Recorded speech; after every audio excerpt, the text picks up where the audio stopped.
सदस्य की बिना सहमति के कोई काम जरूरी नहीं। हमारा अगर इच्छा है कि ये काम हो, सदस्यों का सहमति नहीं है तो वो संभव नहीं है। कृषि यंत्र को भी हमने आवेदन दिया है, कंप्यूटर के लिए भी हमने आवेदन दिया है। हमने ये सीएससी के लिए भी किया, चूँकि हम सोचे कि अगर सीएससी होगा तो हमारे प्रबंधक अपना पंचायत का कार्य देखेंगे, चाहे अपना जो भी सिस्टम होगा अपना करेंगे। आज के दौर में केंद्रीय सहकारिता मंत्री अमित शाह जी पैक्स के उत्थान पर निरंतर प्रयास कर रहे हैं और तमाम तरह की वैसी योजनाओं को पैक्स समिति को दे रहे हैं जिससे पैक्स का उत्थान जो है जल्द से जल्द। अभी हमारे साथ संदीप राय जी जुड़ चुके हैं जो कचनार पंचायत के वर्तमान पैक्स अध्यक्ष हैं। आइए मिलते हैं इनसे और जानते हैं पैक्स समिति के बारे में कि पैक्स समिति का संचालन कैसे होता है और पैक्स समिति के उत्थान पर भी हम इनसे चर्चा करेंगे कि पंचायत स्तर पर किस तरह से पैक्स का उत्थान किया जाए कि सभी जनता पैक्स के लाभों से लाभान्वित हो सके। तो स्वागत है आपका डेली लाइव न्यूज चैनल में सर। आपका भी स्वागत है। डेली लाइव न्यूज का सबसे पहले धन्यवाद कि आप हमारे पंचायत में अपना बहुमूल्य समय दिए और हमारे पंचायत के लिए जो भी मैंने चीज़ें हैं उसको उठाने का काम किया। तो सबसे पहले आप आए, आपका स्वागत है, अभिनंदन है हमारे पंचायत में और धन्यवाद भी है। सबसे बड़ी बात यहाँ पर आ रही है कि पैक्स एक समिति है जिसको कृषि साख सहयोग समिति लिमिटेड कहा जाता है, तो इस समिति का संचालन आप लोग कैसे करते हैं? देखिए, समिति का संचालन, एक समिति जैसे आप समझ रहे हैं कि एक समिति है तो ये 11 लोगों का समिति है। अध्यक्ष के साथ 11 सदस्य भी हैं जो माने किसी भी माने योजना को मीटिंग में बैठक करके उसको पारित किया जाता है। कम से कम 51% मैंने मान के चलिए 60% सहभागिता सदस्यों की अध्यक्ष के सम्मिलित करके जब भी उसका जब प्रस्ताव पारित होता है उसी को हम लोग आगे विभाग में योजना के तहत उस पर काम होता है। अगर 11 में कम से कम 6 सदस्यों की सहमति चाहिए और उसमें बैठक करके योजनाओं पे चर्चा करके और उसको पारित किया जाता है और तब उस पर विभाग स्वीकृति देता है। बिल्कुल, लेकिन सबसे बड़ी बात यहाँ पर क्या आ रही है कि पैक्स समिति का संचालन 11 सदस्यों के माध्यम से होता है, लेकिन वो 11 सदस्य कौन कौन होते हैं जिनके नेतृत्व में जो है पैक्स समिति का संचालन किया जाता है? देखिए, उसमें कैटेगरी वाइज होता है, जैसे महिला का सहभागिता होता है, SC ST होता है, OBC होता है, जनरल होता है। उस सभी सदस्य इलेक्टेड होते हैं, चुन करके चुनाव के माध्यम से आते हैं और वो अपने कैटेगरी में वो चुनाव जीत कर आते हैं। तो उन लोगों का एक मैंने अपना क्राइटेरिया है और अपने अपने कोटि में वो लोग चुनाव जीत कर आते हैं और उसके बाद समिति का गठन होता है। तो जैसे मान लीजिए अध्यक्ष के साथ जैसे होता है कि अगर 6 सदस्य रहेंगे तो समिति का गठन होगा। अगर 6 सदस्य अगर सहमति नहीं जताते हैं तो समिति का गठन नहीं होगा, सुपरसीड रहेगा, वो काम नहीं होता है। तो यहाँ जैसे होता है ना कि काम अगर सही होता है ना तो सभी सदस्य सहमति से अपना काम करते हैं, आते हैं मीटिंग में अपनी बात सुनते हैं, रखते हैं, जो लिखित प्रस्ताव होता है उसको पढ़ते हैं और उसके बाद उस पर अपना सहमति को जताते हुए अपना दस्तखत करते हैं और प्रस्ताव को पारित करते हैं। बिल्कुल, लेकिन ऐसा देखा जाता है कि पैक्स समिति में पैक्स प्रबंधक भी होते हैं जी। तो उनकी क्या भूमिका होती है पैक्स समिति? पैक्स प्रबंधक की जो भी लेखा चीज होता है, जैसे मान रजिस्टर तैयार करना है, चाहे कोई भी चीज लिखित में, जो वो एज ए सचिव का काम करते हैं। लिखने पढ़ने वाला जितना भी जैसे रजिस्टर संधारित करना है, चाहे कोई भी रिपोर्ट तैयार करना है, चिट्ठी तैयार करना है, चाहे मीटिंग का जो भी ये प्रस्ताव लिखना है, लिखने वाला सब व्यवस्था करना, उस प्रबंधक का संचालन करना, जैसे खाता का भी संचालन करते हैं सचिव और अध्यक्ष मिल करके कोऑपरेटिव बैंक के माध्यम से, ज्वाइंट अकाउंट के माध्यम से होता है। और अकेले अध्यक्ष नहीं करते हैं या अकेले सचिव नहीं करते हैं, वो अध्यक्ष सचिव का ज्वाइंट सिग्नेचर के साथ होता है वो सब देख रेख करते हैं।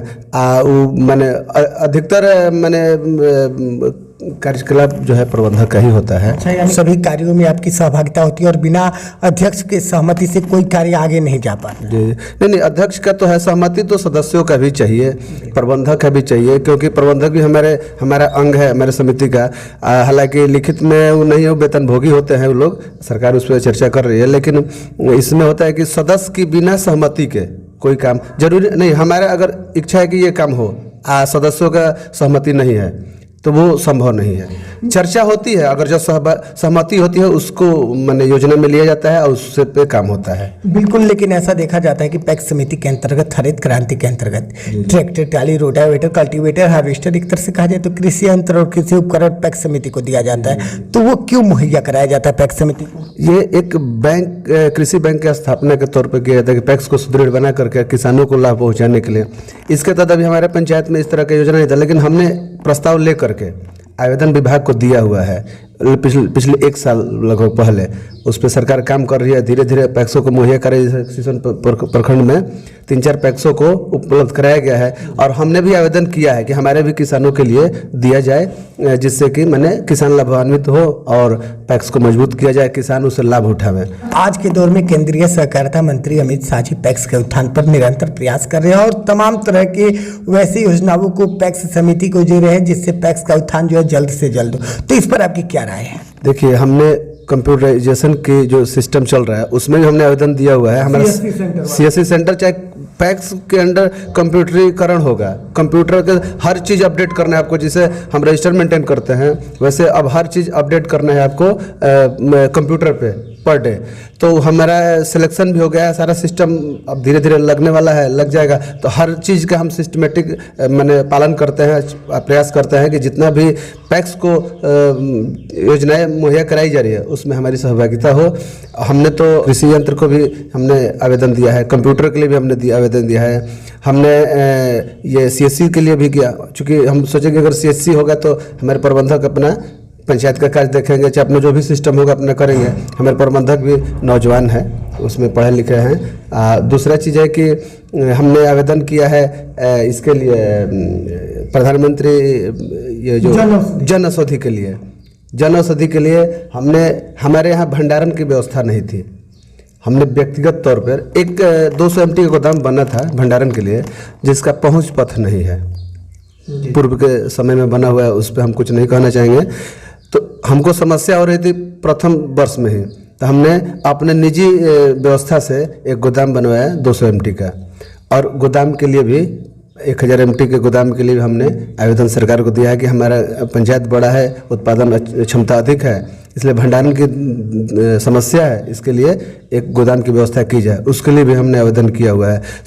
ये सारी चीज़ें समिति में प्रस्ताव दे करके पारित करने के बाद आवेदन दिया जाता है और उसके बाद विभाग को समर्पित किया जाता है। विभाग उस पर अपना अगला स्टेप उठाता है, काम करता है। तो हम प्रयासरत हैं कि पैक्स को समृद्ध बनाया जाए। कहीं ना कहीं पैक्स को समृद्ध बनाने के लिए, पैक्स को बेहतर बनाने के लिए आप निरंतर प्रयास कर रहे हैं, जैसा कि आप कह रहे हैं। जनता भी आपके साथ जुड़ती जा रही है।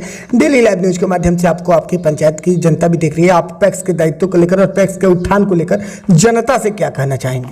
जनता से हम यही कहना चाहेंगे कि जितना भी मैंने सहयोग हो, जनता को भी हम धन्यवाद देते हैं कि जनता भी हमको सहयोग करती है। जितना भी लाभ हो सके, अच्छा कोई भी सुझाव हो सके आप हमको दीजिए, और उसके बारे में हम उसको पहल करेंगे। हम प्रयास करेंगे कि अगर कोई समस्या, कोई भी काम होती है तो समस्याएं भी आती है, उसको भी दूर करने का हम प्रयास करेंगे। निरंतर हम चाहते हैं कि हम लोगों का अपना किसानों के उत्थान के लिए जो भी अपना बेस्ट हो हम देने के प्रयास करते हैं। दूसरा चीज़ है कि अगर कहीं किसानों से अगर हमसे भी कहीं त्रुटि हो जाती है उसको भी आप हमको बताने का कार्य करें। कोई भी अगर सलाह हो उसको भी देने का, सुझाव हो उसको भी देने का कार्य करेंगे। उस पर निश्चित रूप से हम अमल करते हैं और जनता को हम धन्यवाद देते हैं कि जनता हमको बहुत सहयोग करती है किसी भी कार्य